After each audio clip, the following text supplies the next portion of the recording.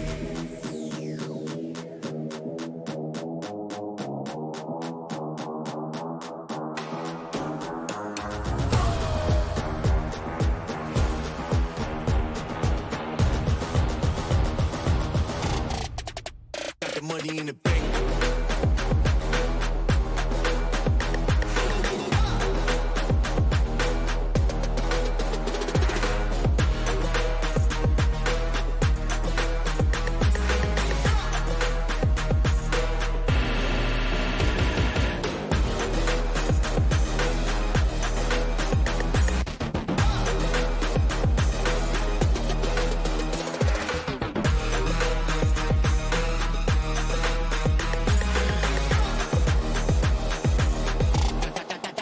Got the money in the bank, bank, bank, bank, bank, bank, bank, bank, bank, bank, bank.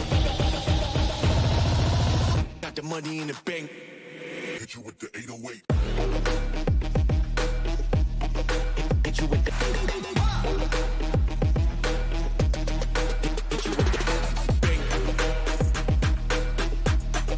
Hit you with the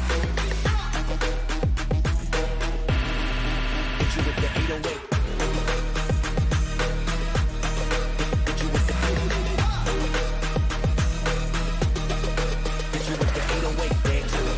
Bang to the break, bang to the break, bang to the break, bang, bang, bang, bang, bang. I'm a boss and you know that I'm finna shine.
do my NYX lip gloss.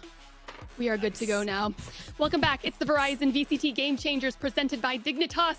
Again, I am Lisa Malambry, aka Lucy May, joined by two new faces today, but you guys know them and love them. It's Potter and Esports Doug. Guys, we're getting so close to the end.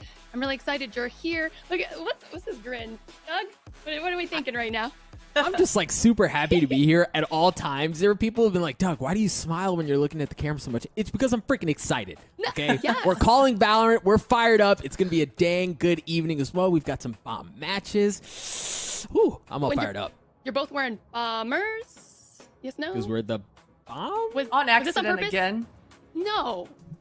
Totally are not trolling me. intentional again. This is amazing. This is called caster cohesion right here. You guys are already in each other's minds, and that's why you're here together. Awesome. I'm just over here hanging out in my virus shirt, so doing a little of that. All right, well, we are now moving forward into the lower brackets. Let's take a look at the bracket in a whole and see all the teams. We've said goodbye to a bunch, and we are now down to 4. All right, one has already advanced. That's C9 White. We saw that just a little bit ago. Shopify Rebellion will go to the lowers and meet the winner of Dignitas versus CLG Red, which is our next matchup. This is, in short, not sure what more I can say about this, because if you guys have been following along, it's kind of a, it is what it is. And here is what's happening. Who can dethrone, and anybody dethrone C9 White? But with that, it's Dignitas versus CLG Red, whom have a new 5th. She is Claudia, and she is nuts, guys.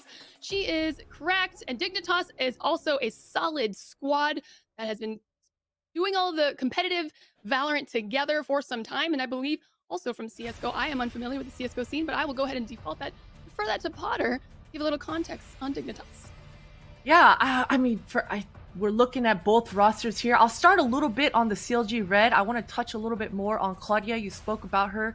She is nuts. I got to agree with you, Lucy. The firepower that she brings to the CLG Red squad, it's absolutely an upgrade. And you could see it, right? I mean, the frags that she's providing, the disruption on that jet, that's just her bread and butter. It's definitely what she's known for. She's got some comfort in that agent pick. So definitely CLG Red. They're looking hot to trot, just making their way, really dominating their way through that lower bracket to make themselves to this point. And for Dignitas, it's the same story. We've been talking about it all week long. Is their teamwork, is the dream work. These ladies are vibing, and it helps that they're on land right now, a little bit of a boot camp-esque type feel that they have going for themselves, but they're on Cloud9. You can absolutely see it. It sucks that there's a Cloud9 team, and I keep saying they're on Cloud9, but they're absolutely way up there. The vibes are high, the headshots are coming, and they're feeling good right now.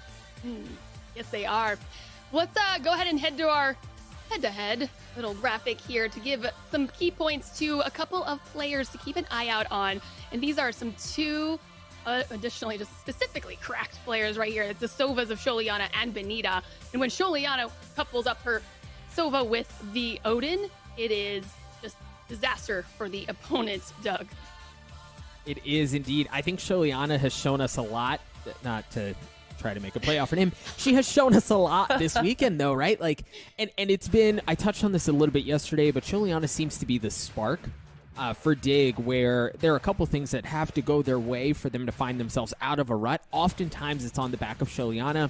The last round on Split yesterday is a perfect example of that. She was tucked in that Icewall Sage's wall, and then she just swings around the corner and gives them the business and sends them packing for TSM. So I love Sholiana. I'm also really excited to take a look at Benita and what she brings in on the side of CLG. She has the pedigree. She has the name to her. You know what you're getting with her, and everything that you're getting is fire. Well, did you see that headshot percentage, partner? On Benita?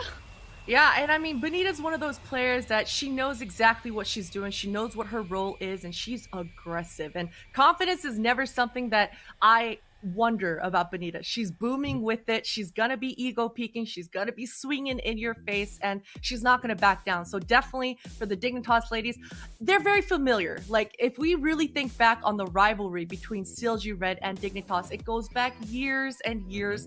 They've always been the top two dogs in North America, and now they're not even the top two dogs. So they're both in an unfamiliar place, but they're both booming with confidence, and with that sort of team culture, this should be a pretty close match. You kind of you kind of mentioned it a little bit ago about the landing up a bit over on the Dignitas side, excuse me. How much of an advantage does that give Dignitas over CLG Red right now? Doug, you want to take this one? I think there's a lot to be said about being able to play in the same environment. I know Sholiana is the one exception. I believe she's not with the rest of the team, but just having teammates there, being able to read each other's morale, actual fist bumps after a round, like so much of that little intangible stuff really contributes to chemistry, really contributes to playing well. And I would argue that's one of the main reasons why they've been able to adjust when they haven't had momentum going their way. I think that's been huge for them.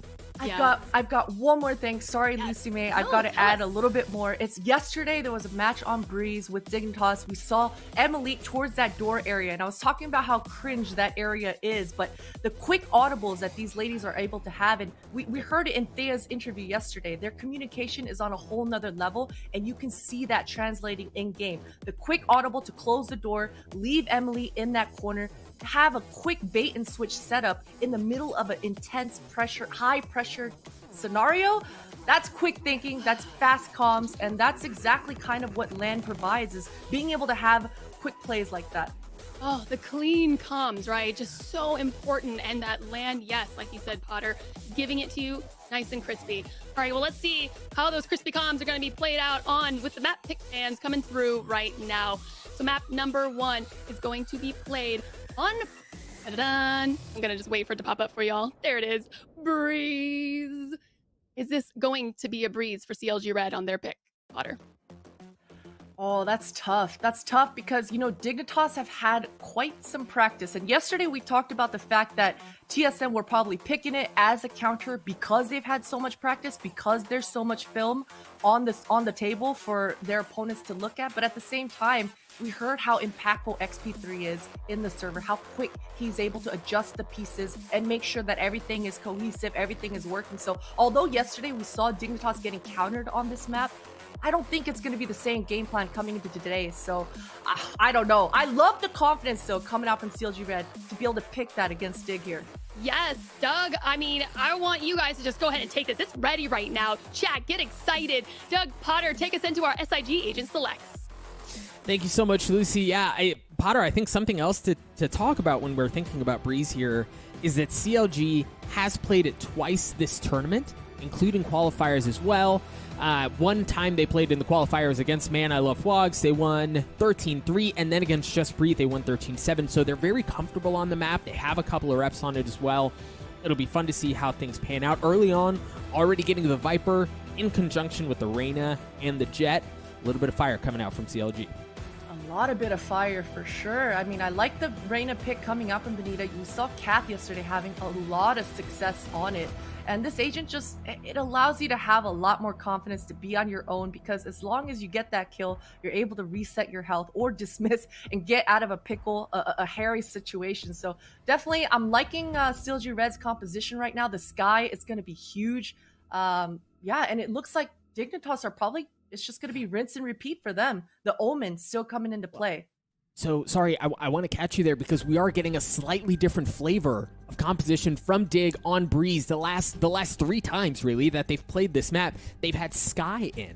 But this time, they're bringing a Breach into the fold. So that's a spicy one. I want to see how that pans out. And here's the thing. They're 1-2 on this map, right? So it hasn't been great. Mind you, they've been close matches. With the exception of the match against Shopify Rebellion, it was 7-13 in favor of SR, but they haven't found very much success on this map, so it makes a lot of sense that there's a change. I'm really interested to see on such short time, how much more value are you going to be able to get out of the Breach that you didn't get out of the Sky? Potter, do you think that was the problem? I don't. I'm going to be honest with you, Doug. I don't think that was the problem. This is probably just a player confidence type of swap. I mean, Stephanie, maybe she felt like with the Sky, she wasn't able to do as much work in that server as much as a comfort pick like Breach might be. But for real, yesterday, the attack, it was lacking for Dig, and they're starting on attacking here again today. And it was the Viper factor. You know, the composition, it didn't really make so much sense with the Astra in play. The defenses over at B, it was a little lacking as well. But I'm curious to see what kind of game plan they switched up. If Thea has a little bit more comfort towards this Elba area, she got completely shut down yesterday. say, then the Dignitas game plan might have a little more success here on the attack. Early wall up from Chobo to deny any entry onto B, which is exactly where Dig was leaning towards, and they are going to commit to it, if even with that wall keeping them at bay. Bonita's already gotten the first frag of the round. You see that Claudia's starting to creep around from the attacker spawn, excuse me. So if you're Dig here, you've got to execute quickly because you're sitting on a ticking time bomb. Yeah, absolutely. They will get the spike down here, and Sholiana, she absolutely knows that the flank should be coming. Thea, this timing is everything for her. There's the one. Is she good for the two? Oh, a little bit labored, but man, she's all alone here, Doug, and she gets taken out. Naomi with the quick trade, and Claudia, if anything, always had that flank in the back line. So regardless of how those frags went out and played out for CLG, Claudia was that insurance factor. And man, Sholiana definitely needed to win out that duel to have some sort of chance in this post plan for Dig here. Yeah, I absolutely agree. But there are a couple things that we're seeing, right? Yesterday against TSM, Thea, we mentioned she had a hard time getting into nest area. She was locked down. She wasn't really able to work that area of the map. This time she did get some advantage. You saw her on the flank. She was able to get 2 big kills. The problem is, like you said, Potter, at that point, the round was over. And if it wasn't because of that, or if it wasn't due to that, Claudia was also going to blow things up. So there are obviously some things went a bit sideways initially for Dig on site. We'll see if they can do something a bit different this time around. Pistols across the board, no force up. There is a sheriff in the hands of Stephanie. But you've already got the Marshal in the hands of Claudia. You know that she's good for it with it as well. Absolutely, man. The Marshal is so much fun on this map, especially on the eco rounds. Just the one shot, one kill. Absolutely should be a farm fest here for Claudia, but the timing with this arm, the breach flash, it's good, but Claudia just kind of tucks. Nice shot. Yep. Nice shot indeed. The flash is great because that pushes Claudia off of that spot, but there's no secrecy anymore, right? You know they're coming. You know exactly where that hit's going to be coming from. So for her, she just repositions, like you said, lands a shot with the Marshal. And it seemed too easy there. Was that a Spectre? If it was a into a Bulldog, it Ghost. makes sense, but I think that was a Spectre. She just gets completely deleted. Chobo, a little bit unfortunate, but it's all good. Claudia's here to just clean up, and that's a little overzealous. I hate seeing those last-minute frags. You know, economy. We always talk about how important it is, especially because this is only a 12-round half. But either way, CLG, they're looking pretty right now, Doug. They are. Great start from Bonita, already at 5 frags in the map. It's a clean shot by Claudia. And you even saw that second flash was coming. They knew where she was, right? That second flash from Stephanie was just a hair of a second too late, or the swing was too early, depending on who you ask. But either way, they had the right setup. It did not pan out. Now Dig is going to have rifles. Interestingly enough, Stephanie and Emily both not able to bring full armor into this round. We'll see how Dig play this out. They have shown us the propensity to be defaulty, to play things slowly. Look at that paranoia coming out from Thea. They're hitting multiple areas while taking the middle of the map, right? They felt things out towards elbow. They raised a bit of noise down double doors. Now they're going to try to work their way up middle. Thea getting her way into nest, and Bonita might have heard that. Oh, she absolutely heard it. Anita's just kind of biding her time a little bit, but this is a lot of pressure. I mean, Naomi, she's already used the jellies to try to relieve some of that pressure. This kill is everything. Thea is good for it. Bonita gets taken out, and right here, as long as Dig just kind of cuts noise, just pauses for a second, makes CLG make an unforced error, they should be in a good position. Here's the unforced error. No bullets. Flash. Oh my God. All right, so Dignitas, they're still in full control here. My goodness, that flash saved her from a brutally terrible situation. Naomi still trying to anchor down the site. She's going to get cleaned up at the hands of Sholiana. We'll see if Claudia is able to make some magic happen. A 2v4. She's got Rise as well, but Rise is not on the site. She's going to show up late. Claudia drops. Rise just has the Bulldog, and as we mentioned, she's going to show up a bit late to the party. So the spike should go down at the hands of Sholiana, get that Hunter's Fury online, and the round should presumably go in favor of Dig. You've even got a couple of rifles that have been upgraded as well. Unless there's a horribly egregious mistake, we should be looking at a 2-1 here. Yeah, absolutely. I mean, at this point, Rise, she's just kind of swapping her mentality of how she wants to approach this round. It's all about damaging the economy. A couple of frags would be a huge bonus, a huge win for her, but Stephanie's so clean. She's so crisp. Just deletes Rise, and I believe that's 2 frags for her, untouched. Great utility usage coming out from Emily, and although they just kind of threw everything towards that mid in the beginning of the round, it just kind of cut off all info for CLG, and you could see that Benita started the punch. She wanted some info. She wanted to win the duel. Then Chobo felt like she had to make something happen for herself, and it really just fell apart. The frags coming through strong for Dignitas here. All right, so we mentioned the Hunter's Fury online for Sholiana. You see her, she's going to be playing still back towards Defender spawn, presumably getting that dart. Back towards Nest and see if she can get any info. No, excuse me. It's actually going to be getting some intel through double doors. Meanwhile, Benita, you saw her pushing up. Emily tagged her up, at least got the info. But Dig continues to work this elbow area of the map, and it's been free so far, Potter. Yeah, a lot of info. And you saw as soon as that communication came through, Emily letting Thea know that she just tagged up Bonita. That's a good double kill. And Dignitas are just slowly working the map, slowly defaulting, finding the frags. CLG are running right into their own crosshairs. And this should be a B for site for free. Should be now. Both Claudia and Chobo have marshals. And I believe it was Claudia that we just saw land a pretty gross shot onto Thea. But you're right, when you're talking about a sheriff and marshals to try to retake a site into 5 full rifles. The thing is, for Sholiana, this feels like a big win. You're going to be able to carry that Hunter's Fury into the next round. Additionally, Stephanie, Thea, and Rain are all just 1 point away from having their ultimates. So the next round should be a big one, because we're going to have Dig with plenty of ults, or at least very close to ults, while CLG should have full rifles. Beautiful. Beautiful, clean, flawless round coming out for Dig. They're just bolstering up their economy now. And what are CLG going to do about this mid, Doug? Because, I mean, you know, I talked about the fact that I didn't like the 2 controllers, the Astra plus the Omen coming through. It's just, it felt like there were better agents on the table. But so far right now, the fact that they're cutting off so many choke points, it's making CLG feel like they have to go sniffing for more info. They feel like they have to fight. And the last 2 rounds have been dominant for Dig here. Have been dominant. We're seeing a pretty heavy exchange of util. Look at that. A fault line, 2 flashes, 3 flashes have been used. Make that 4 as they're fighting so heavily to get that ult turbines. That was what we talked about, right? In the previous round, 1 point away from Stephanie having the Rolling Thunder online. Now that's in her back pocket. And now Dig, and if you're in this situation, you can take a reset. You know that you have that tool. You've also got 2 very key ultimates in the Cosmic Divide and the Hunter's Fury. The world is your oyster here. Absolutely. And they're just regrouping, as you say, because of that. A nice exec should be on the way, but CLG, I mean, it's so quiet across the map, and look at all the real estate that Bonita is getting by pushing A-Halls. They know this hit is coming towards B here.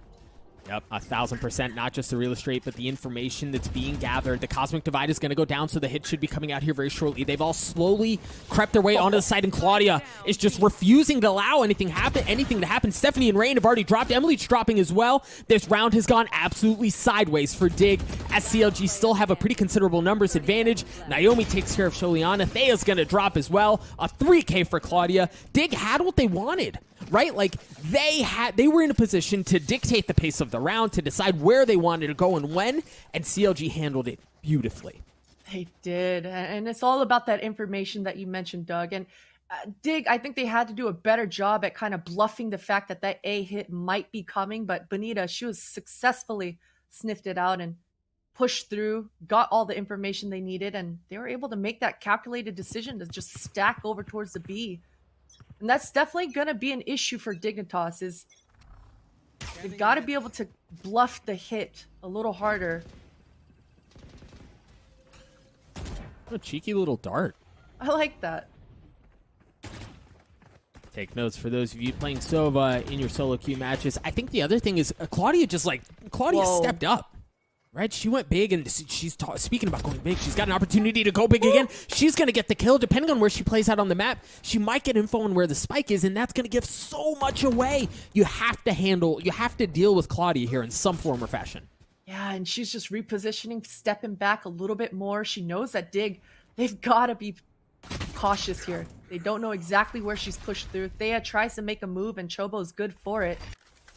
Looks like the hit will be an A split, but with Claudia in A main here, this is going to be so tough. They should have gotten an idea of where Naomi was, but man, that high-low, not a complete high-low, but it's just so difficult to deal with if you're the one swinging around the corner. Take a look at Claudia. She's pulled back on a site, but Dig's trying to get out. They're running out of time. They were pinched. A flawless round, courtesy of Secret Labs, courtesy of CLG to give them a 2-round lead. Clean, clean, clean. Claudia starting to ramp up here. Last round, we saw Benita taking control of the A-halls near the orb, and this time it's Claudia pushing the A-halls, and that's been the last 2 rounds. The name of the game for CLG is the aggression, is the poking and prodding, figuring out exactly where Dig are trying to default, and they find the hole, and they're exploiting it right now. They are, and I think, again, it's been like big individual gunfight wins, predominantly from Claudia, at least the last 2 rounds, but she's able to just do it, right? Like, step up like she's going to get a chance here on Thea as well. No, this time Thea with the Spectre.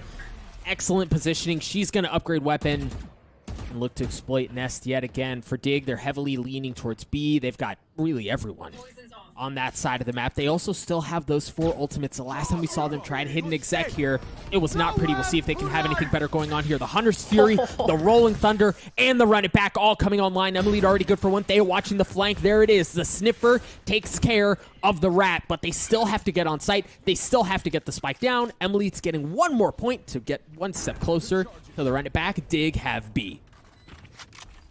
And they are in such optimal positions here. Benita and Naomi just kind of choked up together. Benita, you can see she's already kind of beelining it back. She wants no part of this. That operator is way too expensive to risk it. Naomi, that's good damage, though. Yeah, but, I mean, you've got Sholiana who's playing off-site. She's going to have an excellent sight line. It's a brutal fight to take from the site to try to win. And as you mentioned, Benita's just on the opposite side of the map. She's trying to preserve that op, bring it into the next round, maybe get an exit, depending on how things playing out, where Sholiana goes. But Naomi's going to drop. The round's going to go in favor of Dig. And that was much better than we saw just a few rounds ago. Yeah, absolutely. And I think it was successful because they had complete mid control prior to the B hit coming. Sholiana felt a lot more comfortable in the back lines because they have found that frag towards the mid area. And that just gave a free sight. I mean, Rise, she was all on her lonesome. She got Breach ulted, then she got Phoenix Molotov, then she got Sova Hunter Fury. So a lot of util coming her way. And it's just so tough to defend a site when that sort of things are thrown at you. So great exec coming out here for Dig. A great exec indeed. And again, it was what they needed in that moment. It wasn't as successful the last time they tried hitting it, but certainly getting them 1 step closer to getting closer online, much closer game. And for CLG, they've still got that op that we mentioned that Benita's saving. Chobo, Naomi, Claudia, everyone is going to have full rifles, and they're bringing a second op into the fold. We'll see if that sticks. If they stick with that, because a double op on a map like Breeze Potter, that's huge. That is. And, you know, it's tough to be in a position to do this because of the economy. It's usually so tight, especially when both squads are competitive. But, hey, if you got the money on a map like Breeze, it's absolutely viable, and I'm liking it. Oh, she thinks twice about it, though. She ain't gonna do it, Doug. It's a big investment. I don't know that I blame her. And she's got the Blade Storm in her back pocket as well, so Benita is going to hang on to it. It looks like she's going to be playing Caves. You've got the Astra Star just at the entrance as well, presumably to deny a little bit of information early on. Very heavy defaulty look from Dig at the beginning of this round. They're just slowing everything down here. And man, look at Chobo. Now she's going to push out towards A. I mean, this time around, Rain is kind of ready for it, holding a deep off angle. But look at the shift. I mean, on the minimap right away, majority of the CLG players, they're hitting it. They're going towards B and mid now. They've all left A. She might hear that. Chobo might hear that. She's on the lurk. Chobo might have something going. Yep, spots 1, spots 2, spots 3, baby! Line them up and knock them down. Chobo goes huge for CLG. Oh, so crisp as well coming out here for Chobo. I mean, Stephanie, oh man. She's just got to try to clean up something. Oh, Chobo, flawless round, 100 HP, untouched. And she gets a quad. That was so clean, Doug. It was pretty. And it's the adjustment that we've seen CLG make, right?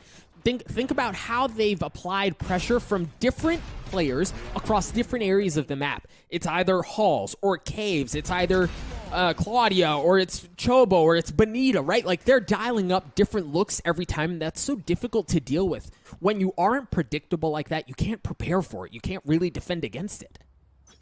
Yeah, absolutely. Man, CLG, you did a fantastic job. Not backing down on these extremities. And Dig, they know they've got to do something about it. Most of the players are towards this A now. They're going to try to apply the pressure right back to CLG. You see... Go ahead, Potter. I'm sorry. I got nothing, Doug. Well, I'm going to nerd out a little bit because we're seeing another adaptation from CLG. The beginning of the map, Dig exploited the middle as best as it could. That was heavy presence that way. The last 2 rounds, Naomi has gone doggy style across the middle of the map at the beginning of every round, right? So you're seeing that adaptation, making sure there's nothing pushing that way. And now it looks like Dig is trying to exploit Hall and A. I mean, the site's theirs. Great trade. Stephanie absolutely needed to force the issue, but the util, the timing, Claudia finds her way through, and the res even comes through. All of a sudden, Dig are on the back foot. Sholiana has to go huge, but the timing, ooh, I think she felt like she was safe. I'm not sure why, what kind of comms came through, but it's all down to just Rain and Thea here. The thing is, for CLG, you've got numbers and you've got time, so you don't have to play this super aggressively. Thea's already dropped. Rain's left alone. The tap, the crossfire was set up beautifully. Bonita had sightline that was needed. So CLG is going to get the defuse. They're going to take a 3-round lead, and you're starting to feel them click a bit, right? Everything's starting to go their way. They're starting to get a good footing. They've adjusted to what Dig was showing them early on. CLG look great right now.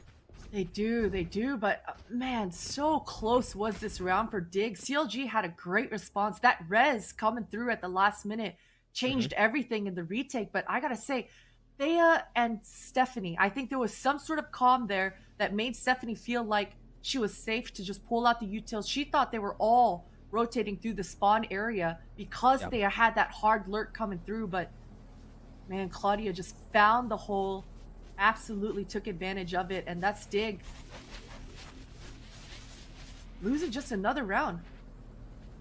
Yeah, second round in a row. They've lost 4 of the last 5. We mentioned things comfortably going in favor of CLG, and as you can tell on the timeline, that's certainly been the case. Now for Dig, we've seen historically there's some magic that seems to happen when they call timeouts. There's just a switch that flips.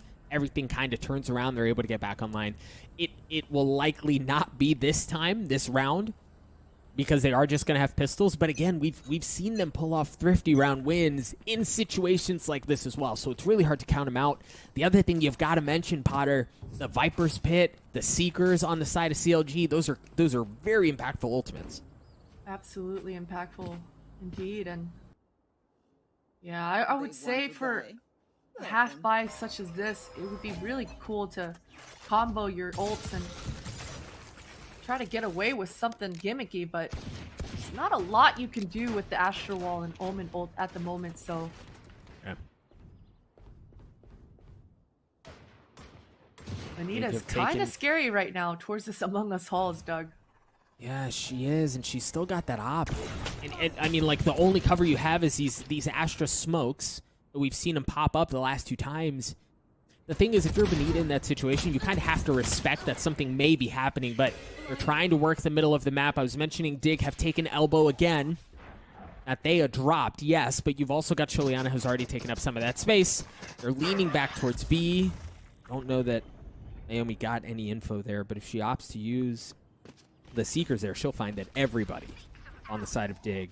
There it is. There are the Seekers. She should get plenty of info as to where they are. You're seeing the snake bites come out, and if there was any question, the flashes in her face should give her a great cue of what's going on. Ryze is good for 2. A little Vandal, a little util. It doesn't matter. The outcome's the same. She can do it the classic as well.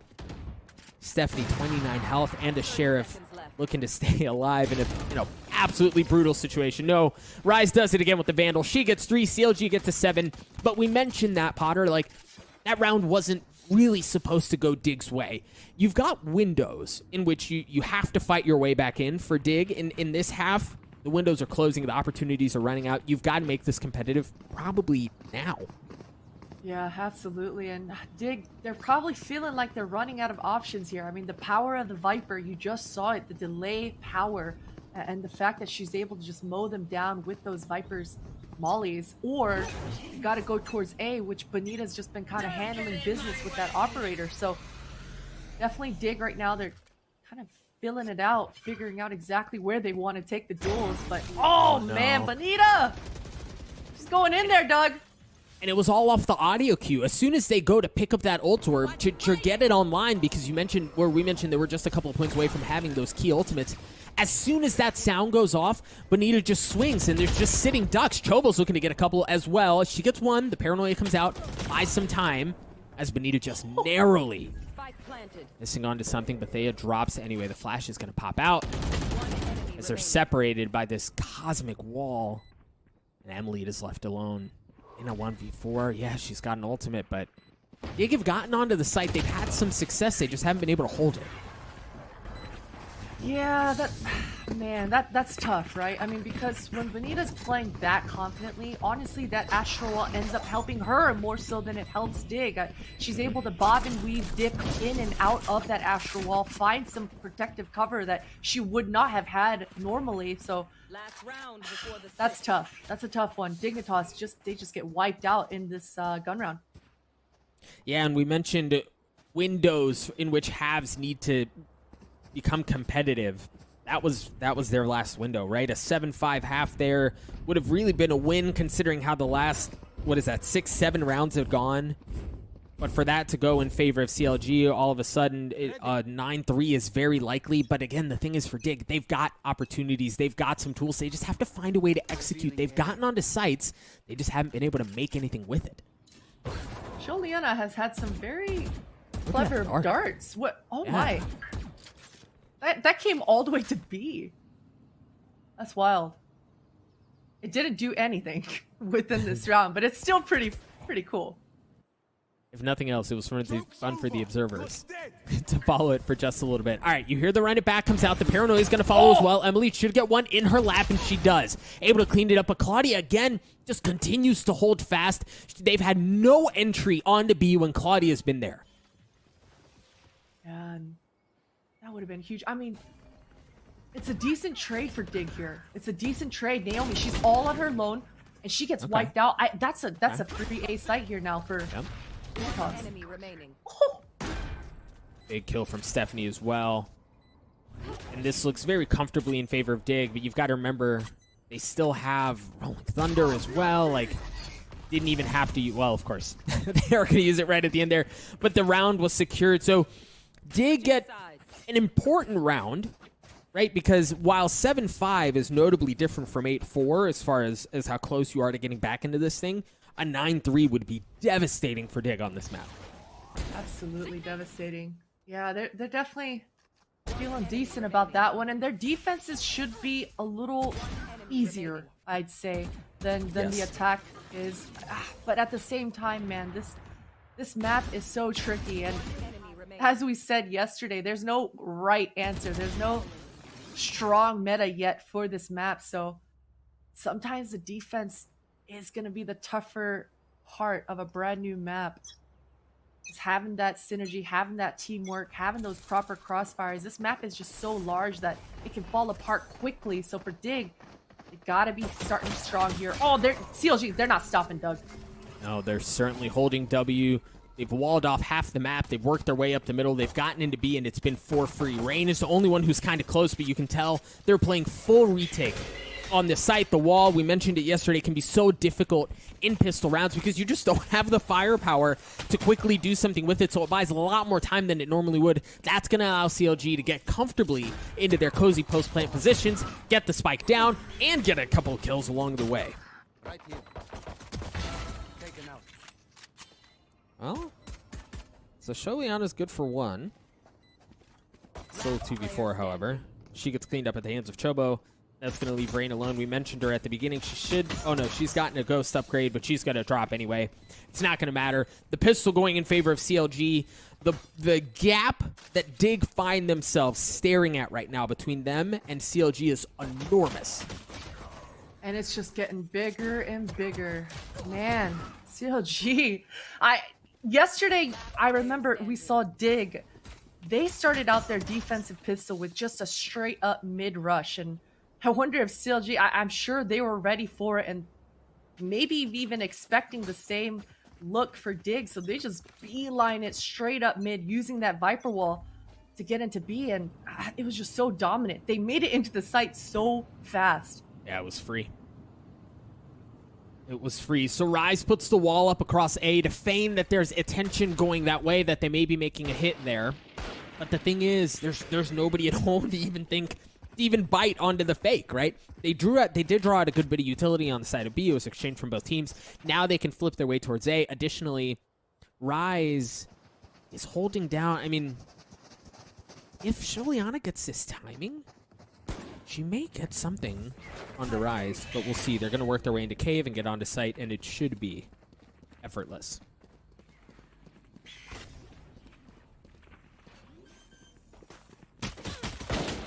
Great information game here for CLG, and yeah, effortless. I think it's probably the best way to put it, although that's a long range to kill.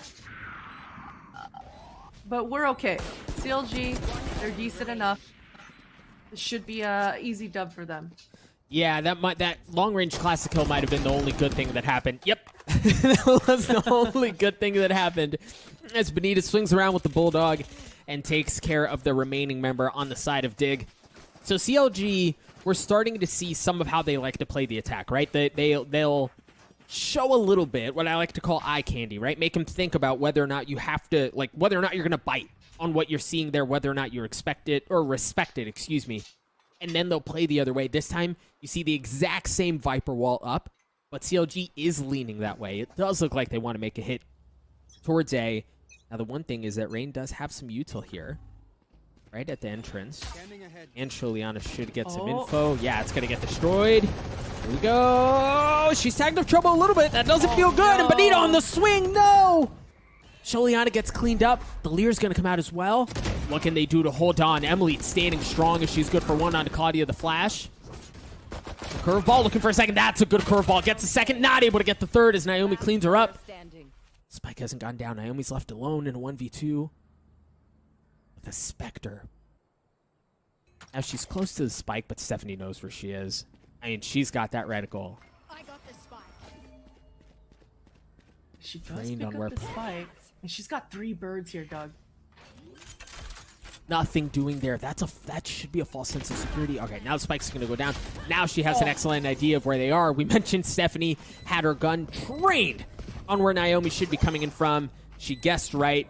Dig win the round. So now we're potentially seeing Dig start to build some semblance of a comeback. Right there. Yeah, and you know, it's rinse and repeat. We saw success, a lot cleaner of a hold yesterday from Dig in that exact same scenario, exact same crossfire. Emily, she's good for 2 here though, and I gotta give kudos and a shout out to Stephanie's fault lines here. I mean, every time she's used it, she's either forced someone exactly into her teammate's crosshair, or I mean, she's just getting so much value out of her E there. So definitely a good look for Dig, but man, that's just 1 round, only 2 surviving. The Econ is still a bit struggling. They are only on the Spectre, but this time around, CLG, they're slowing it down completely. A good spread, a 3-2. And it looks like it's just going to be a default here. Should get some decent info with that drone, and the Seekers are going to come out as well. Okay, so again, it's feigned looks, and they're going to gather some information from this as well. As you see 2 members of CLG rotate back. The sound audio cue, not again, right? Claudia good for one there, but Sholiana this time is wise to it, not going to allow anyone to swing and clean her up. She's able to snap onto Claudia and get that kill, and you can see Sholiana going in aggressive, wanting to press the matter even more. Dig have not given up an inch on this site. Sholiana gets another one with the Odin. Rain having a decent... Oh my gosh, Sholiana, how? Rain gets it as well. A 3K for Sholiana. Rain gets the last. Dig get to 6. Oh man, I was scared for Sholiana there, Doug. I was terrified. I thought she was just gonna get run down once again. You saw Benita, that was her entire goal and plan, but this time around, Sholiana's good for it. I mean, the bait coming out from stairs definitely helped her. But it's good that she's the one that cleans up in the end. A 3-piece for her, and that makes that entire crossfire, that entire setup worth it in the end. Does indeed a light buy from CLG. A couple of Marshals. And a Spectre, and then Sheriff's the rest of the way, while Dig have excellent weaponry. Chiliana's already been tagged up a good bit, though. Good. Oh, no! Oh. What a shot! A bit overzealous, I have to say. I think Sholiana was already tagged. She should have been aware that that was a Marshal at the end of that halls, and Yep. that long distance, that's probably not a duel that you want to take, so unlucky for Sholiana, but either way, I mean, CLG, they're still on such a scrappy buy. This should be Dignitas's round. Well, Stephanie's under a lot of pressure here. yeah, Rain needs to show up and come big to save the day, and that's exactly what she does early on. She's good onto one, good onto a second as well. She answers the call as Stephanie gets in on it as well. Emilita's dropped, but Chobo's going to follow shortly thereafter. The round was supposed to go in favor of Dig. A slight mishap at the beginning with the Marshal, but fortunately it all goes their way, at least for them. Now Dig gets to 7. CLG still sitting on a comfy lead, though. They financially should be okay to buy rifles this round as well. Yeah, absolutely. And I like the swap up coming in here for Dig. Yesterday we saw Rain in the back of sight on that Astra, and everyone was just getting past all her util, and she was just stuck on an island. This time it's Stephanie back there, and because of that arm, because of Breach's flashes, she's able to find some favorable duels and clean up and hold that B site. So a stronger B defense look coming out for Dig. That's a straight up B exec here for CLG. They have not slowed down. Well, and look at how Dig have adjusted. They're not even playing on site. You mentioned Rain, who was previously was on site in situations like this. This time she's playing further back towards defender spawn. Doesn't want to have anything to do with it. The Seekers have been invested. They should be sitting very cozy here, and then the Viper's pit comes out as well. Ulti, though, I mean, it should initiate the retake. Naomi's positioning is going to be everything. A kill from Claudia, excuse me. Claudia gets the second one as well. Naomi on the swing, looking for Tekken of her own. No. She drops at the hands of Thea. There's still a couple key ultimates online. They're so low. Yeah, Benita and Chobo, so weak. There goes Benita. Chobo just down to 3 health. She's going to drop. It's all on Rise. Spike continues to take away. She should get onto one, and she should have a good idea where the other one is. Thea might try to stick it. Thea's going to try to stick it. No freaking way. Rise just in the nick of time. What a clutch.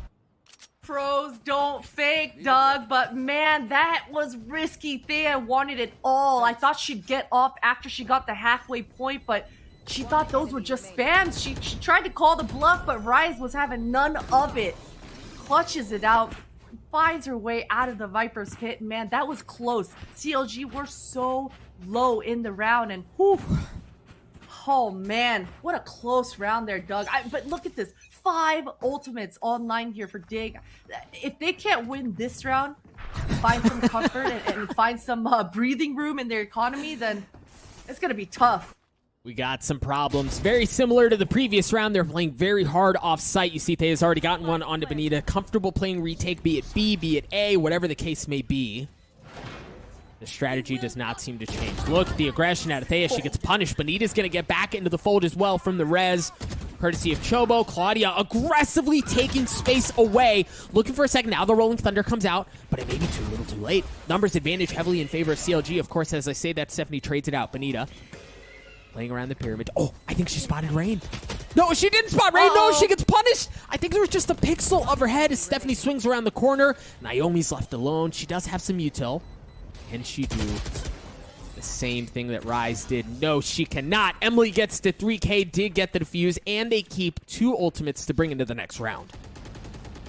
Ooh. Close scenes, close scenes. That was such a sick shot coming out from Rise in the A halls area, just completely shutting down Thea. Man, this is neck and neck right now, Doug.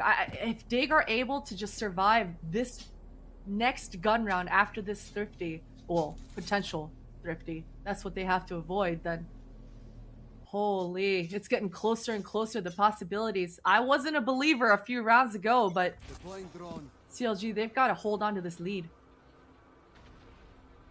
CLG feeling some of the pressure. Sholiana getting a decent amount of info early on as CLG Red tried to work the middle of the map.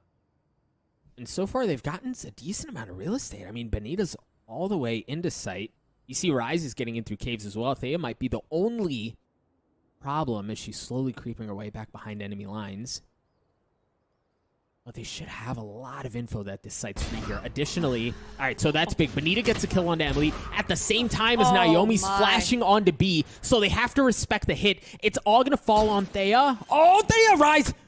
Rise just narrowly. I mean, missing it. She tagged it. Gets Thea down to 24 health. They're going to get the spike down as well. The thing is, CLG have taken so much space that this is going to be a brutal retake attempt from Dig. Bonita's already on to 4 at this point. Just tee it up. Give her the ace. Don't take it. Oh, Naomi took it. You called it, Potter. It was a thrifty at the beginning of the round. You made that bad boy happen. CLG gets a map point.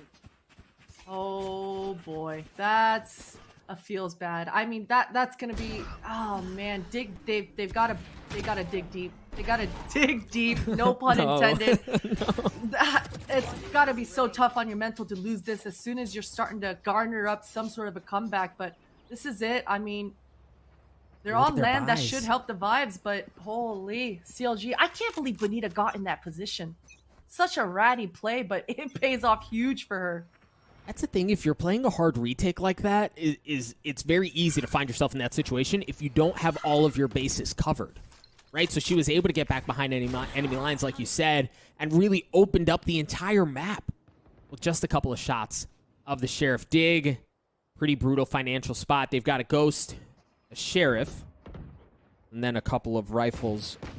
Certainly not what you want to look at when you find yourself at match point.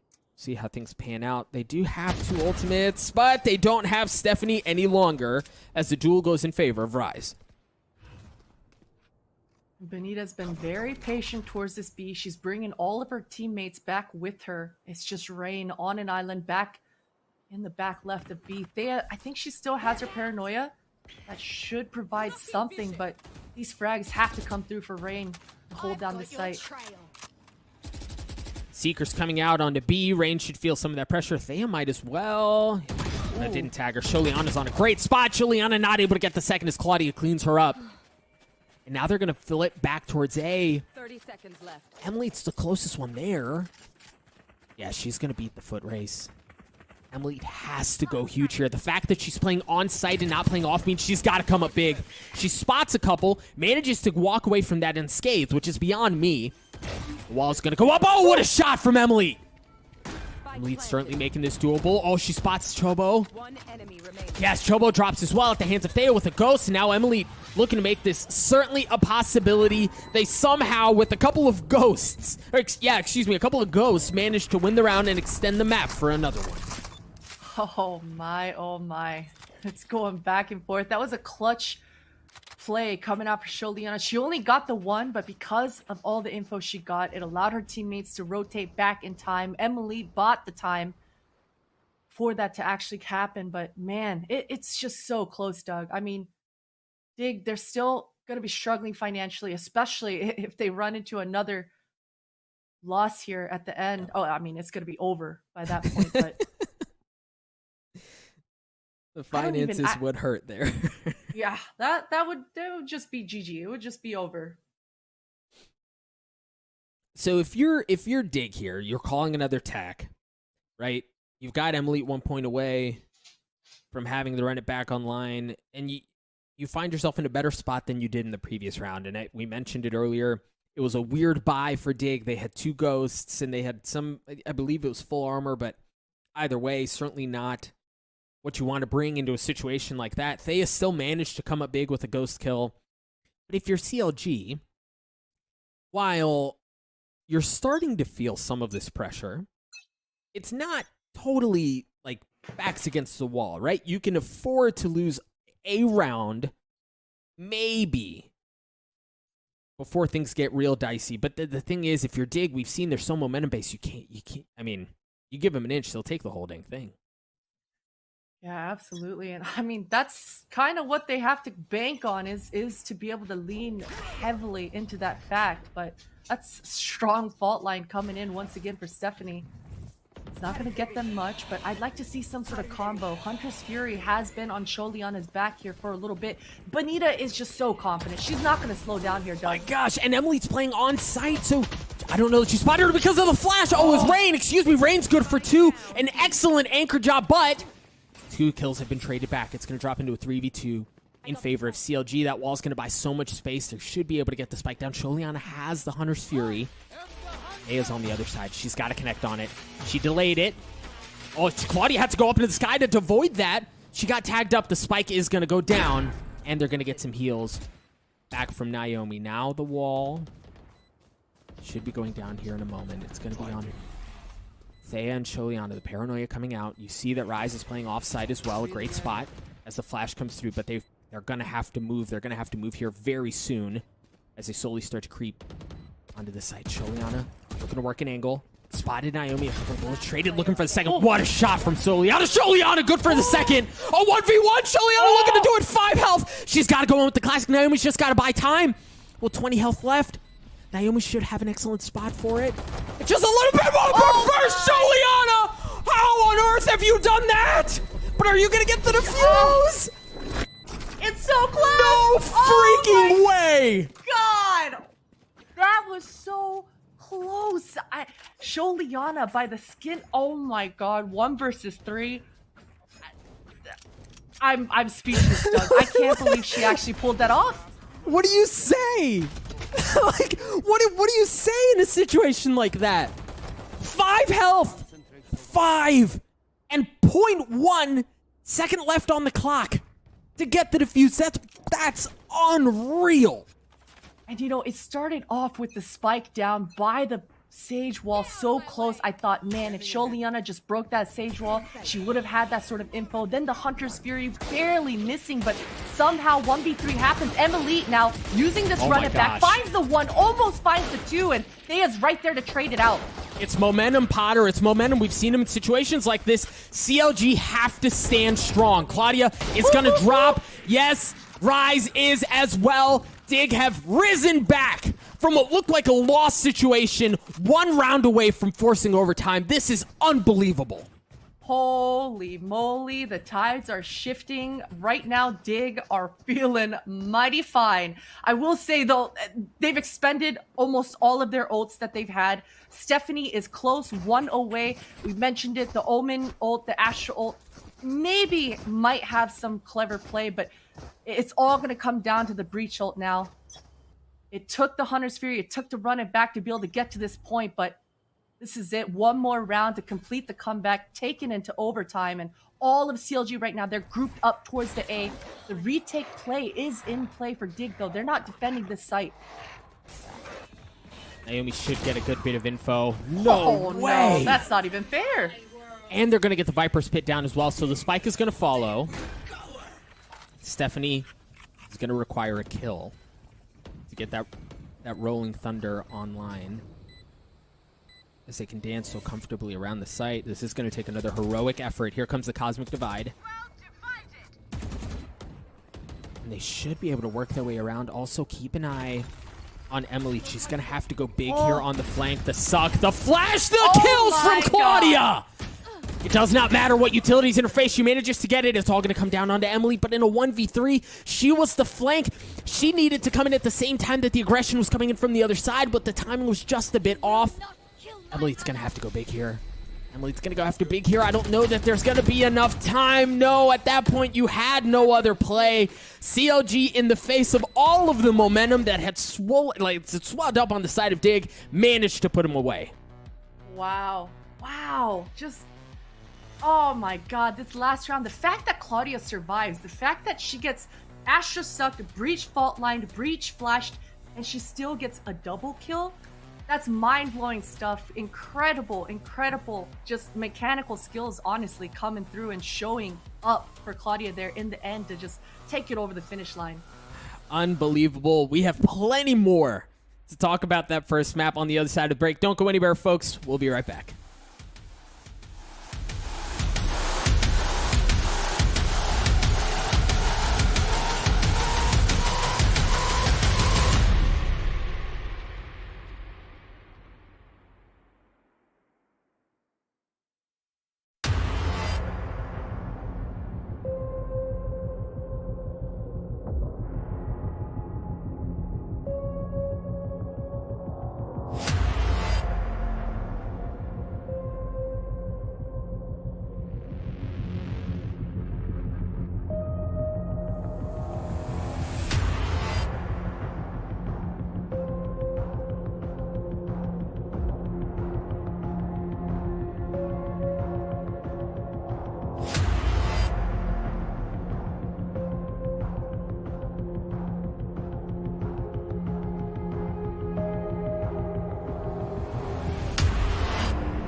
back, everybody, and I'm gonna say CLG Red must be hanging out in their comfy virus apparel.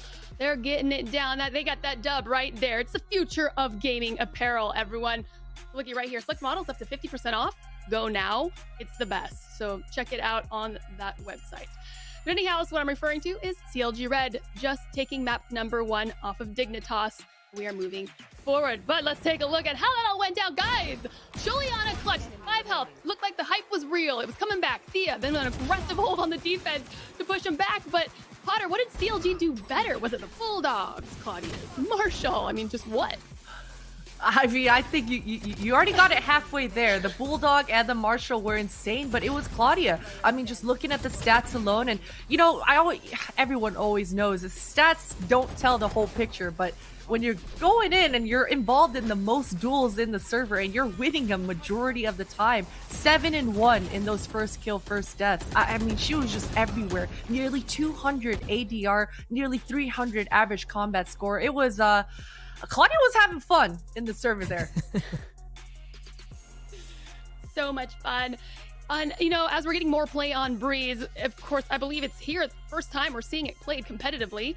Doug, what are some successful tendencies that you seem to be seeing here? It seems to be pretty heavily leaning towards aggression, leaning towards flanks. And what's been interesting to watch is if I want to say that if you don't control the extremities of the map, you're in trouble. But then there's the middle of the map that's wide open. I think Potter, I think it was yesterday that you touched on it. 1-3-1s, you almost have to play a 1-3-1 or some variation of it because you can't really afford to give stuff up. We saw Dig in a couple of rounds there playing very hard retake on really both sides, and it was so tough to get back into that unless you had key ultimates online. The sight lines are so long. When you're able to set up in post-plane positions, it certainly seems easier to lock that down. So it almost seems like you can't give up an inch on that. And even with that, Dig made that super close at the end, but CLG, very impressive throughout. Well, Doug, you had mentioned earlier about the composition changing for the Dignitas side, how Sholiana went Breach instead of Sky. Do you think that a Sky would have been better for them here? That's so tough to say. I personally love Breach. Yeah. I think we don't see enough Breach. It's such a good agent at activating what the rest of the composition can do. It's so good for playing off of certain things. But like Potter said, when you've got Claudia sitting in 2 out of 3 bits of utility from the flash, the fault line, everything, and then a gravity wall, and you still get a 2K, utility doesn't matter there.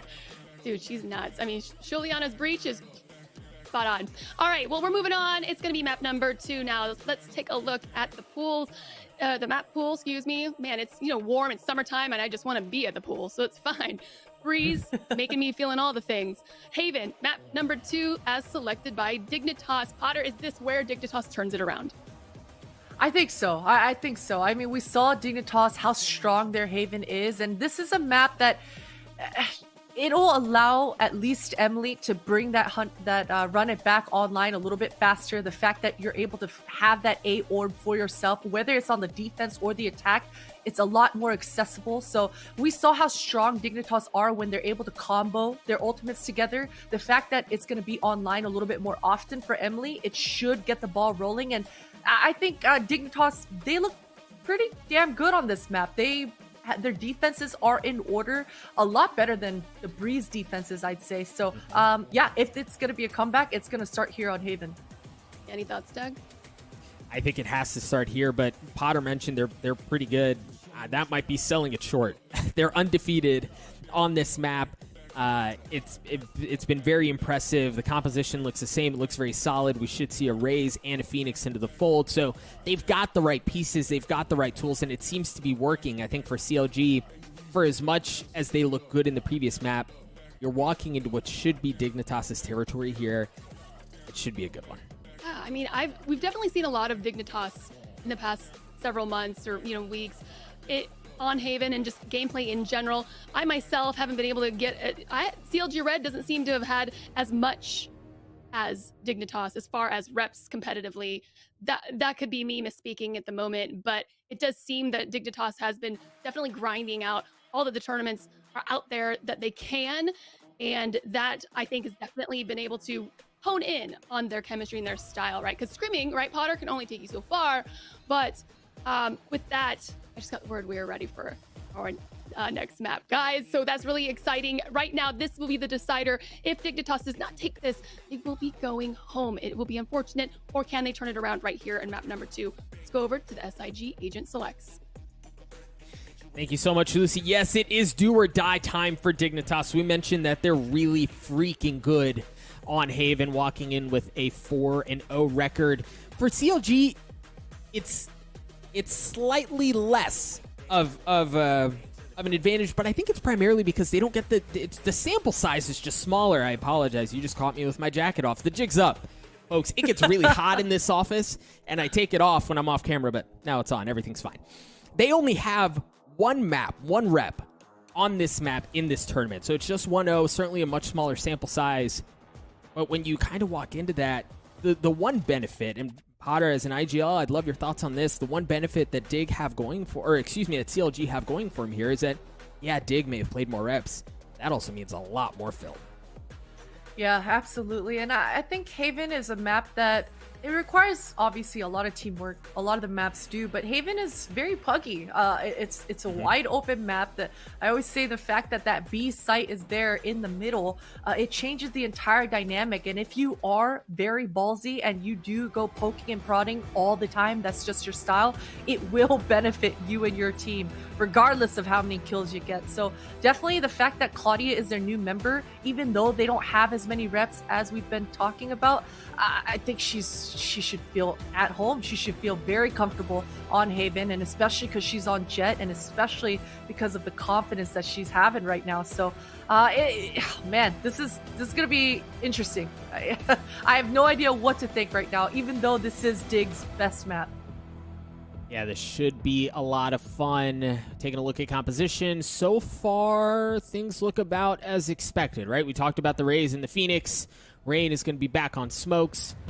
They is going to be playing Cypher, and then Sholiana back on the tried and true Sova. On the side of CLG, Benita is going to be looking to mirror up what Sholiana is going to be able to do on the Sova herself. Naomi on the Killjoy. Claudia, an absolute beast on the Jet, as you mentioned, and then Rise back on the Astra, and lastly, Chobo on the Phoenix. So, you think of it, we've got firepower. We have the same amount of duelists. You've got Smokes on both sides. We again can have the conversation about Astra versus Omen. Dig just seemed to be very hellbent, really, on keeping Omen in the fold. Even with seeing some Astra on Breeze, Omen just seems to be where they're most comfortable.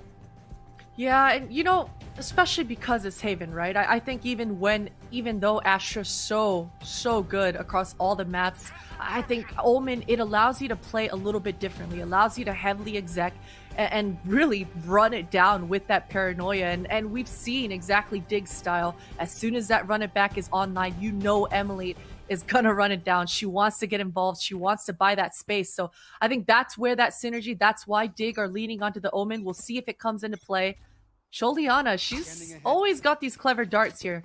Look at CLG already dialing up aggression. They're sending 2 down C long, and they're playing a bit off on A. Killjoy's utility should buy some time, and you see him already instantly backing up. So they're going to give up the site. They're going to work on a pinch, really a choke, around A as they're going to be swinging from the defender spawn. But I believe, yeah, it's Thea. Thea has to go huge here because she's going to spot the flank. Good for one. And now you have to deal with that, right? Like, Claudia can't afford to ignore the fact that Thea's there. Meanwhile, the spike is planted on the site. And Claudia's essentially out of the play for a little while. And Thea's doing such a fantastic job. I mean, oh Wow. man, 2 pieces for her. And Dignitas, their post plant is just bolstered because the back lines are so secure. It's just down to Naomi and Rise. 2v3 is definitely doable. But Emily, so strong with the Ghost, has the line of sight, is good for one. It's just down to Naomi, and right now they're just toying with her. 70 HP to her name, and that's it. Yeah, the shock darts were there, the hot hands, you saw a couple of lineups, and then the Ghosts. I think the key where that broke down was the flank was just not effective. So not only do you lose an integral part of your attempt at retaking the site, but you also lose 2 members in the process. It wasn't just like they sent 1 rat into sewers to try to make something happen. That was 40% of their team that did not make it onto the post-plant scenario. Yeah, absolutely. That's quick maths there, Doug. Quick maths. And yeah, Thea, fantastic job on the Cypher. And, you know, it's not always the most fun playing the Sentinels, but man, when it's your time to shine, when you're able to really deliver and then some in those moments, that's exactly what makes a strong Sentinel. Claudia is gonna take a lot of damage there. So again, space taken away. Look at Chobos all the way down C long. This time they're going to be hitting B. There's no easy way to make your way out through the cuts to get to one of the opposite sides. Thea, again, sniffing out the rat, making sure there's nobody lurking around. So they have excellent positioning as far as Dig goes. Naomi's the last one standing. She's got a classic. This should be an easy round win. Now, it seems like, Potter, the aggression that CLG is playing is good because it's taking space away, but beyond that, it hasn't net very much at all. Yeah, it hasn't. And, you know, Dig are as so practiced on this map. We kept talking about this being their best map. The fact that they've got all their T's crossed, all their I's dotted, they're not going to let these shenanigans kind of get to them, right? Their default, it is solid. I mean, just the fact that even on this anti-eco round, it was so clean. Hardly a lick of damage. So definitely CLG are going to have to be a little bit more clever in their brute forcing because Dig aren't going to just let it happen. Oh, that's some damage. That helps. Oh my. That certainly helps. So Rise is already taken down one member of Dig, as it looks like Dig's wanting to work the middle of the map. Now look at both Astra stars. Those are the only stars that she's placing prior to the round starting, and it seems like she's got an excellent beat on him. The gravity well's going to come through. It's going to leave Rain as a sitting duck. This is a chaos play that's intended. We're going to break this down in just a moment as Emily takes care of Rise. The spike is down in the middle of the site, and this is a serious problem because the play is intended for you to get into the site through the chaos, right, and get the spike down. So you put it in Omen's hands, you drop a smoke right in the middle of B. You teleport in, plant the spike, and then teleport out, and you're just fighting through the chaos. The problem with the play like that is if she dies right off the bat, like we just saw there, there's no easy way to get onto the site, and at that point, you know exactly where the hit's coming from. So if that doesn't work off the bat, the round is almost lost. Yeah, almost lost for sure. And man, CLG, that's a dominant first gun round coming out for them. Claudia is just so quick with it. Seeing another adaptation now. We've got two Astra Stars at the bottom of A. And the dart that follows up. So Thea's position's been given away. A couple of shock darts follow up, and it hurts. So that does not feel good. We're going to see this battle for A lobby control a lot, and we're seeing some of it evolve already, right? Like the smokes that were coming up, the shock darts coming through. Thea trying to work some of that area of the map. And now the drone. Claudia on the swing with it. Nothing doing. Thea shuts it down. Claudia felt like she had to take the duel because at that moment, Benita had already left. No one was there to break the drone for her, and Dig are not going to slow down. They know this is their window. Everyone should be in the rotation, but Benita, so sneaky. She's only good for one, though. Only good for one. Sholiana's going to drop as well, but Shobo and Naomi follow shortly thereafter. Rise down in hell, left alone. She's going to get cleaned up. So an excellent response from Dig. You're starting to see some of those micro-adaptations take place as the map evolves, but so far, Dig has had control. Great stuff. The help was there, you know. Thea, I was very worried for her. The beginning start of this round, the splash damage from the shock darts, the fact that she had to expend both of her cages early because of that pressure. But the backup was there. The drone, so strong. Completely sniffs Claudia's position out, and that's clean here for Dig. And just like that, man, CLG, they're on a broken bye. There are no Astra Stars at the entrance of B. Unfortunately for them, Dig is not doing a heavy aggressive hit towards the middle of the map. They are going to feel each other out, and so the smoke that goes up allows Benita to do this, right? That Astra Star going up gives her enough room, enough space to take real estate away. She's worked her way up A short. You're starting to feel some of that aggression as CLG slowly but surely creep forward and deny information, deny space from Dig. The deny is there, but Dig, they're okay with it. I mean, Thea's so good at holding down these back lines, and even though they've been funneled into the C hit, Okay, so they are going to just cut noise and try to go back. Probably a C fake, but Claudia, oh my! Nothing doing over there either. Yeah, Claudia gets cleaned up, but Emily's kind of stuck here. Big kill from Rain to give Emily an exit out onto the site. Now they're going to be rotate out a foot race towards A. The problem is for Dig, Benita has already gotten there. She's going to be first on site. She only has a sheriff. So depending on how it goes. Though. Okay, she's good for one, but with 22 health, she's going to try to get the gun, and no, Rain's going to meet her, greet her, and send her packing. Stephanie looking to get the spike down. Spike As planted. CLG's down to 2 members left. They haven't been able to upgrade their weapons at all. Stephanie investing with Showstopper. Sholiana cleans up Naomi. Rise with a measly 12 health and no secrecy to her name. They know exactly where she is. They're really just kind of able to play this comfortably. Wait, timeout, but for some reason they're isolating gunfights anyway. The kill comes through, and not a moment too soon. Did get to 4. To be fair, that was a pretty quick shot. That was a pretty quick shot. Sholiana just got a haircut there, but yeah, Benita thought she could get away with picking up that gun, but that's one thing about Dig is their buddy system is so strong. They're generally not going to go untraded. So great stuff from them, and that round was actually so damn close for CLG. Claudia finding Thea in the back lines. I mean, that could have really crumbled so fast, but a nice response for Dig. They're able to seesaw back towards the A after they apply that C pressure, and again, it's just a decent spread. I mean, CLG right now, they're putting so much pressure towards A main, and they're getting control. They're winning out that fight, but Dignitas, they're decent with it. They're okay with the fact that they're giving up A main here.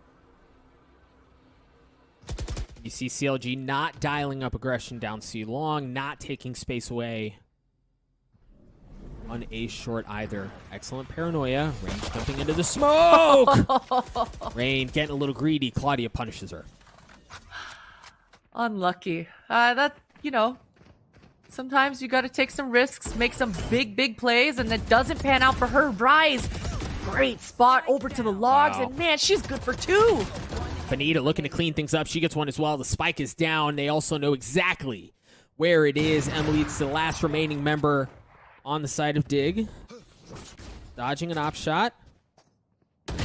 Looking for some magic. Makes that a 1v3.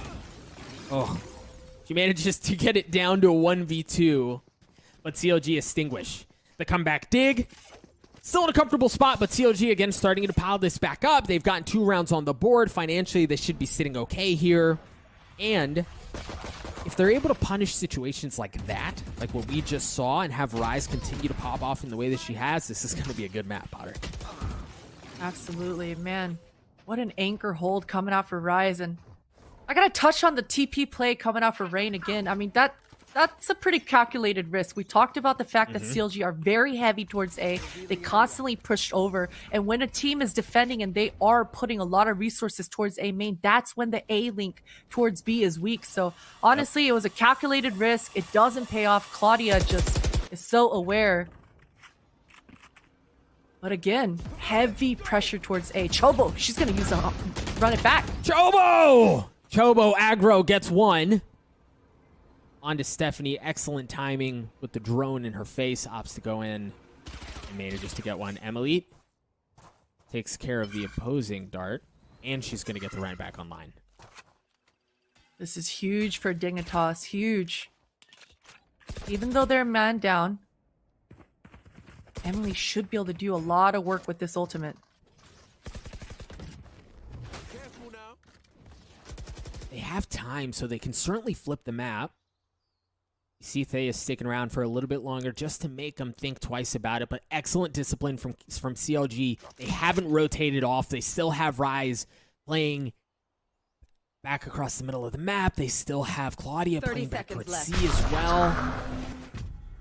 They gave the spike to Emily, so I think she's going to use her run it back to just try to get the spike planted. Oh, boy. Oh, boy. Oh, no. There's no entry in. There's no entry in. You've got an op that's locking things down in the hands of Claudia. Now Thea's trying to get behind enemy lines, understanding where the aggression's coming from. But with 10 seconds left, they've got to go. Emily is still not able to get past this op from Claudia. Rise cleans up Emily. The spike's going to go down. There's no time left on the clock. CLG an excellent hold on C. Fantastic hold for sure. Man, Thea, that timing with the flank, it could have been huge, but she's only good for the one, and the trade comes through for CLG, and that's a fantastic hold coming out for Claudia. I mean, she's good for these shots, right? It looks almost easy for her at that point. Yeah, it does indeed. So a delayed hit towards C doesn't work out. As we mentioned, CLG holds fast. Claudia's going to have the op in her hands yet again. Playing towards Garage. She rotates back towards C. Meanwhile, KJ Utility heavily on B. And this is a pretty good read from CLG. Oftentimes, teams on the attack, when they have broken buys, when they only have pistols or even lighter buys, they try to go for that chaos play across mid. You see that read, you see that adaptation in how they've invested all of the utility across the middle side of the map. Juicy shock darts coming out. Claudia under a lot of pressure. She's handling it well. Very nice well. backup with the recon. And oh man, Bonita coming through as well. This is just a dynamic duo right now. Claudia and Bonita, the aggression coming through. And Claudia's proud of it, as she should be. Secret Things Labs are tied up now, Doug. Yes, the Secret Labs flawless to tie us up as well, as you see a pause coming through. And when you've got Claudia clicking like that, right? Like we mentioned it on the first map, she's just feeling it. Right? She's landing shots like that. It's just too easy at that point if you're CLG. So you've got to find a way. If Claudia's going to do that with the op, you've got to find a way to work around her. You have to find out where she is. You have to be able to invest utility to get her off of those popular sightlines or do something to displace her, because the thing is, Claudia's just not missing right now. Yeah, and that's exactly what Dignitas are going to be discussing right now in this TAC timeout. There's the Hunter's Fury online here, and they've got enough to have a healthy buy coming into it. The C-Pop has not worked out in any way or form. As you mentioned, Doug, Claudia is just on one right now. It's got to be either the B play or the A play. You know that CLG are going to fight you for that A main. So I think that's where the trades should be somewhat doable for Dig here coming to this round. What do Dignitas dial up? Again, heavy investment of utility across B. But the turret holding down short, and they're going to go in aggressively on A long. Look at how Claudia's already swinging out. Oftentimes you'll see a dart in conjunction with that to tag something up. No information gathered there. You also saw Cypher invest that cage, which is where you heard that op shot go off in case somebody was working their way across. Fortunately for Dig, nobody took that aggressive look, but they're going to work their way back towards B, and that's where all of the utility is, Potter. And we saw Rain last time do this in the TP play. It gave him a man disadvantage, but this time the TP doesn't come through. They're just trying to expend some sort of util here. Yep. They got to do something about that alarm bot. Now they've cleared, I believe, both Astra Stars. So you've got an alarm bot, excuse me, and 2 nanoswarms still sitting on the site. So you were able to at least get that off the map. A little touch and go and see where you can find an opening. They're working their way back towards A. You see the smoke going out towards Heaven. Oh yeah, they're going in Chobo somehow with the Roomba in her face. Cleans it up and not able to get the kill. Naomi is going to get cleaned up as well. You also see the neural theft coming through as Thea gets the spike down. Claudia's going to have to go big for CLG yet again. A 3v3 here as they've gotten the spike down. Start working their way towards their post plants. Claudia, once again, good for one, but you've got lineups. Look at Sholiana, and she's got the Hunter's Fury online. The thing is, you can't hear it because of the neural theft, or excuse me, the Cosmic Divide, so you don't know. She sticks it. Sholiana manages to at least get the kill, and the Hunter's Fury are going to come out, but you got it to half. She's going to have to stick it. Sholiana manages to stop it. No freaking way. Sholiana has to go. She has to go because she got it to half. What a play from CLG. Oh my, I was gonna say the Astra Wall, you mentioned it, Doug, the fact that they couldn't hear, but also Claudia couldn't hear the shock darts coming at her as well. Just back and forth. The fact that she stuck it to half, though, that was it. That was everything. A sacrifice well worth it. And CLG, they get across the board. I mean, that was an expensive round, but either way, because they have such momentum on their side, the economy is on their side, the score line is on their side, they're completely okay with it. And they've got an op on their side in the hands of Claudia, no less. So seeing a bit of adaptation, Naomi now investing a lot towards C, but there's still some presence across B, a bit of a lighter buy for Dig, as Benita has already taken information and space away from A long. So you know there's nobody pushing up that way, at least for now, as you're hearing a whole lot of noise in through garage.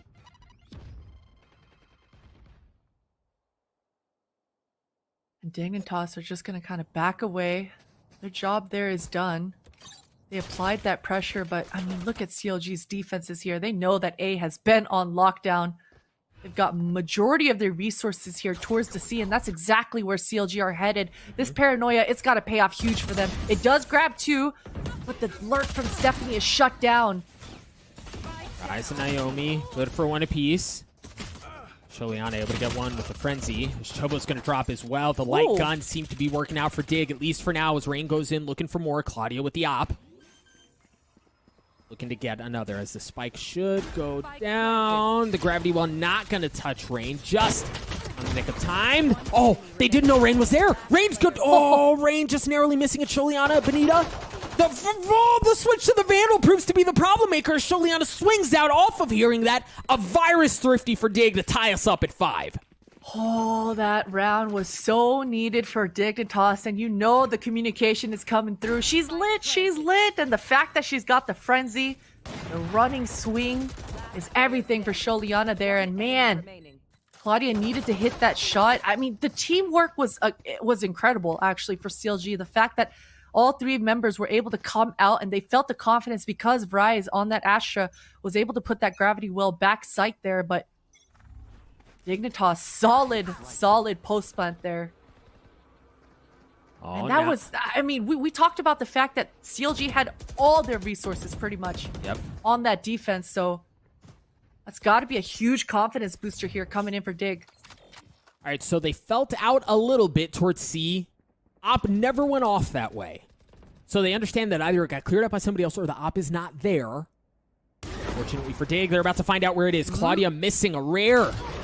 Misses. She misses again. She's getting aim punched down to 26 health. She's going to have to back up. So that should give Dig some confidence to work their way towards A. You've still got Claudia trying to work that angle. And the thing is, there's still a minute left on the clock, right? There's time to feel things out, play things out, see what util draws. Just like that. The gravity well follows shortly thereafter. Now they have that offline. That's great. That's great for Dignitas. Not only did they splash away Claudia's health, but oh man, Chobo, this spot. Are Dig aware of this? This is going to be insane, Doug. I don't know if Dig are going to even clear this corner. Gotta check the 50. Discipline! Chobo, good for it. The spike drops. You hear the showstoppers come out as well as Chobo goes in aggressive. Whoa. What? No way did she hit that shot. Stephanie's in a brutal spot as Chobo's good for 3. Destroyed. What was that shot, Doug? I mean, full-on moonwalking, never stopping, wham, bam, thank you, ma'am, cleaning it up. That was gross. Moonwalking, that's perfect. That's exactly what she did. Just moonwalked all over the ladies of Dig. And yeah, that's Chobo, man. You know, she's not been the heaviest hitter on the CLG lineup with the stats side of things. But man, she has had some incredible rounds on Breeze and as well as this. I love the flame wall coming up. She knows that she's about to get pinched. And just Goomba stomps Sholiana there. Beautiful, beautiful stuff coming out here for CLG. Dig down 1 round, leaning towards A. Heavy stack that way. But you've got Astra Stars, right? And again, because of that denial of information for just a moment, that allows Claudia to get into a decent spot with the op. And she should be able to get away towards safety. Misses, but she should get a lot of info on where they're coming from. Woo! Talk about a moonwalk back. Stays alive for now. And then drops instantly. Look at the chaos that's ensuing. Rain took the from the shadows back into the behind enemy lines, and she's able to get a kill from it. Chobo's going to drop, and Rise is in a 1v3. Stephanie with the spike. Down. As Rise gets 1 onto Rain, leaving things in a 1v2. She does have the Cosmic Divide, but she just has no idea where they are right now. She's going to choose to invest it anyway. And that should give them a good bit of info on where Rise is coming from. The thing is, when there's not a lot of time, that's what you have to do. Thea lands a shot. The blast pack was in her lap, but it didn't make a difference. as we're tied up at 6 apiece. Potter, what a half.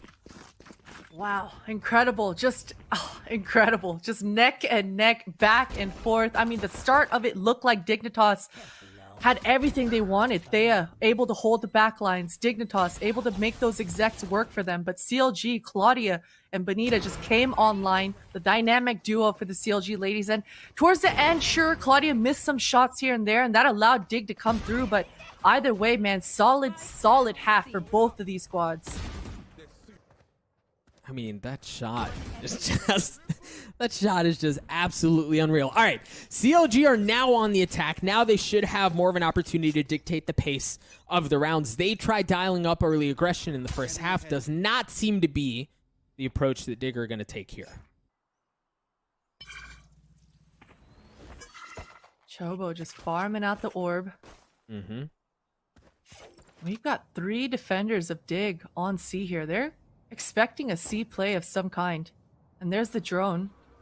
But this is definitely not an exec coming out for CLG. Dig are going to have to make sure they don't bite completely. And, oh, that's huge for Emily to win that fight. Yep. Absolutely huge. But I think either way, the rotations have been pulled. They still have the 3 there. You also saw, not Benita, Sholiana start to creep that way. As CLG are going to get onto A for free. Thea's up in heaven. They know she's got a great one-way. But she's got to stay alive long enough to really be able to help the team out. Emily looking to go hunting onto Benita, and Benita drops a shock dart right in her lap to clean her up. A 4v4 here as Rise is playing down in hell. But her spot has been given away. They're going to swing out from cut now. She still manages to get one, and she looked to be able to get a second one as well. How has she done that? A 2v2. Naomi through the Nano Swarm cleans up Thea and Benita at the flank at just the right time. Gets the last one. CLG take the pistol. Oh my goodness. Legolas coming into play for Benita. The shock dart's coming up huge. And oh boy, that was close. I don't know how Rise won this fight and was able to actually get away with knocking out Stephanie. That was huge for CLG to actually buy themselves time and actually win out this post plant. But man. Oh, aggression. Look at Dig's setup. Heavy stack 3. They can blast pack. They can paranoia. They can fully send that way. But that's exactly where CLG is walking into. It's a firing squad. Chobo and Rise get 3 as Dig dials up something spicy and they get punched for it on C-Long. The drone, man. The drone is everything there, sniffing out that stack. And that's just a farm fest for those Spectres. It's just down to Sholiana and Thea here. And maybe just feels they get a so kill? Yeah, maybe a kill. You've got a Bulldog, though, and 3 Spectres on the other side. It's pretty dang near impossible. That feels so bad in a situation like that because you're trying to do something special, knowing that you just have pistols, especially on Haven. It's a 3-site map, right? Like, you've got a 33.3% chance of guessing it right if you're CLG, and they did. Dig walked right into that. They dialed up aggression. It could have been down A long. It could have been down short. It could have been B. But no, they decided to pull C, and that's exactly where CLG went. Yeah, just so awares. And oh boy, this should be a huge test for Dig. Again, we mentioned it in the pre-show. This is their best map, but none of the ultimates are online quite yet. And these are the sort of rounds that Dig have sort of struggled with, at least in this series so far versus CLG, is when they're just down to their own aim, when they're just down to defending with no ultimates to help them out. That's a lot of members towards A main here. Claudia's so aggressive. Emily pushes her back. So they felt things out a little bit. And you see for CLG, they're going back towards C. Oh, I like this. Riding their bonus as well.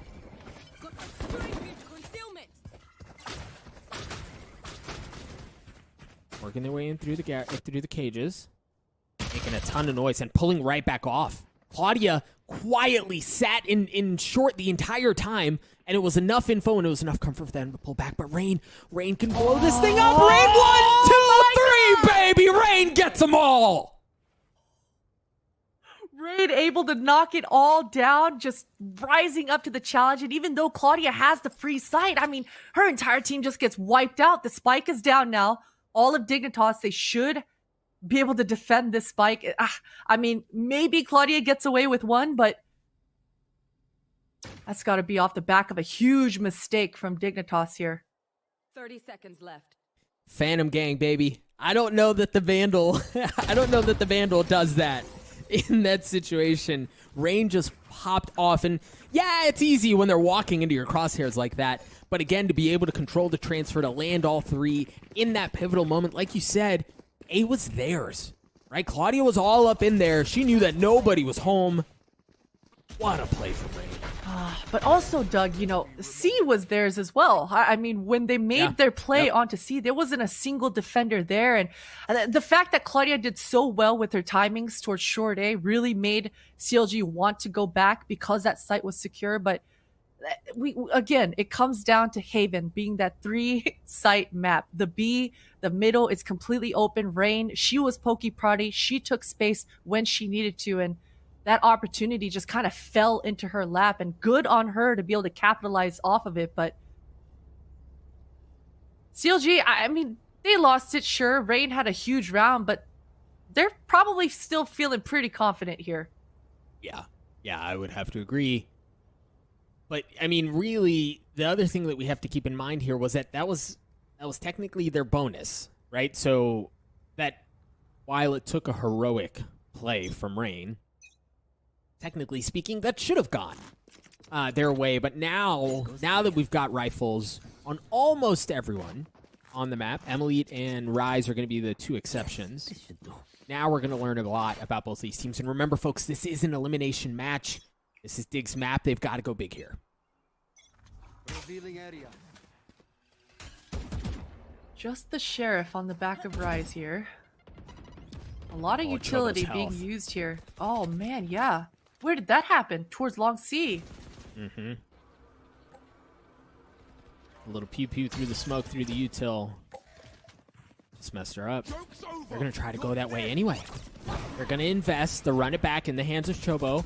Look at Thea. Look at Thea. Look at Thea play. Oh, no! Bonita just blasts right through it. Rain looking to do it again.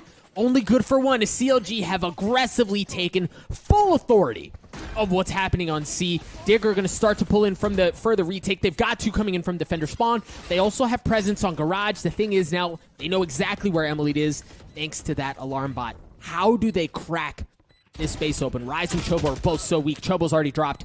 Emily's going to follow shortly thereafter. Naomi looking to go heroic. Naomi drops, but not before getting 3. It's all on Chiliana here. Bonita doesn't have util for the lineups. It means it's just going to have to come down to the kills, but Chiliana doesn't know where Bonita is. Bonita goes up big there. She goes so huge. She didn't have a shock dart. All she had was her gun, and that was exactly what she needed. Man, so much damage coming through for both squads in the beginning of the round, and even though Chobo just living by the slimmest of margins, CLG, when they say go, they are going. They're not going to stop, Doug. So that's exactly what happened. The C site fell. Thea had a chance there in her cage, but that sound cue, man, dropping from the logs, it was it. She just gets spammed out, falls, and that was the C site gone. CLG, the aggression coming through strong. Smoke comes out from Rain, but at that point, CLG have already worked their way into A main. They've already taken short. They've already taken long. And it's just Thea over here. She has her cam. And here we go. The lockdown's going to come out. And they're tapping into exactly where Thea is, so they should have a good idea. And they did tag her up just a tad. The backs are off. So now they have full sight. They're going to get the spike down as well. And this should be a pretty comfortable post plan for Bonita. She's got Hunter's Fury. She's got the Shock Dart lineups. I mean, this is all going to come down to Emily to run it back on Phoenix. How much ground is she going to be able to take? And it's nothing. You're right, Doug. I mean, she just gets wiped out. Yeah. Between the hot hands, Chobo with a great flash, but Rain swings around the corner as a clip run try. Bonita cleans one up. Bonita looking to clean up the second. Naomi is the last one standing. Chaos ensued on that site, but you're right. There was just way too much from CLG for Dig to handle as they get to 10. those shock darts paying dividends. I think it landed on 2 or 3 people coming through there, and man, just this hell position for Chobo. It's been so huge, whether it was on pistol round, whether it's on this gun round. As long as that hell player is able to get the one, that retake, it just stops in its tracks. The rest of the players bouncing the aggro, peeking from short, peeking from default, off of Chobo's contact. Solid post plant for CLG, and here's the drone, man. Chobo, she's just following it through. Yeah, it should be pretty free. They're investing the Cosmic Divide. Dig don't have much to work with. They've got a Paranoia. They had a Ghost. That's all they've got cooking on C. So CLG have gotten on there for free, and look at that cheeky little spot from Claudia. Oh, that's huge. Very big kill out of Stephanie as Naomi's going to drop. So now you see the rotation. Look at the adaptation from CLG. They have to send 2 down long to deal with the fact that Stephanie may be on the other side. She's also got a showstopper and a rifle. So they may have a chance at something here. Claudia!